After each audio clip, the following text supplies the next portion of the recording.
Thank you all for tuning in to Lima Local News. We now conclude today's broadcast with a special health note. With cold and flu season upon us, it is especially important to monitor our children's health as well as our own. We now turn to Brian for more information on the viral infection, Roseola, which is most commonly seen in young children ages 6 months to 2 years.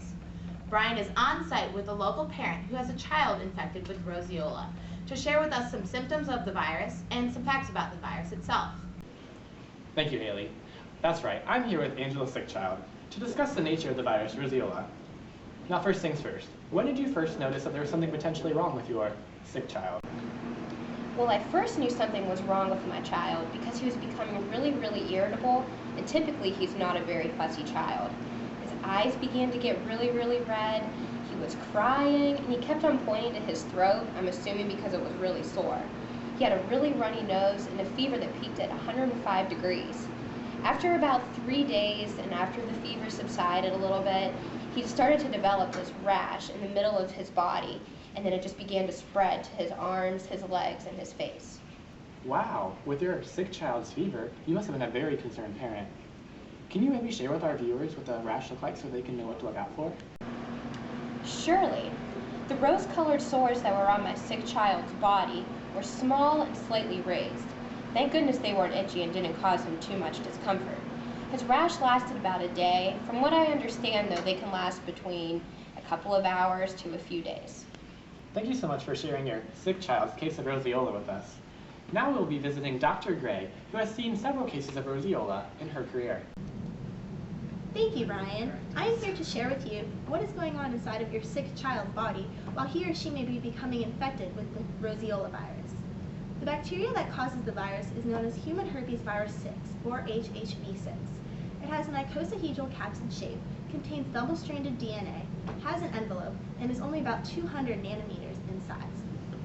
As seen by this drawing of a farmer and his family, and you can tell they are related because of their hats, human herpes virus only affects humans, not animals, such as pigs. You may be wondering how Roseola is spread. One way a child can receive this virus is through saliva exchange between the child and his or her parent. This can come from direct contact or indirectly from sharing utensils or from the contact of a parent's unwashed hands. There is a possibility of intrauterine or prenatal transmission. Thank you for that information, Dr. Gray. For all the science nerds out there, can you tell us a little bit more about the pathogenesis of this virus? The virus first enters the body through a swab of saliva between the child and parent. It is believed to attach to CD4 receptors on T cells. It lives inside the T cells to avoid the host's defenses. The virus, while inside the host cell, causes increased protein synthesis and eventually leads to cell lysis, known as cell death. Mature virions then exit the host cell via exocytosis and are shed into the saliva. Lastly, Dr. Gray, do you have any advice to our viewers about how to handle being diagnosed with Roseola, or about how to go about receiving treatment for the virus? One can be diagnosed with HHV6 by a simple indirect IFA, but the disease is harmless and diagnosis is not necessary. HHV6 is very common in approximately 85% of the population. Parents should watch their children closely if they have been diagnosed with Roseola, because harmless yet terrifying seizures could occur due to the high fever temperatures your child may be experiencing. Acetaminophen can be given to help lower the fever, but as always, consult a medical professional for help. Thank you, Dr. Gray, for all that pertinent information. We'll send you back to Haley at the news desk. Thank you to Brian, as well as all of our other guests, for all their information on the Roseola virus today. We hope this news helps keep you and your family healthy this winter. Stay classy, Lima.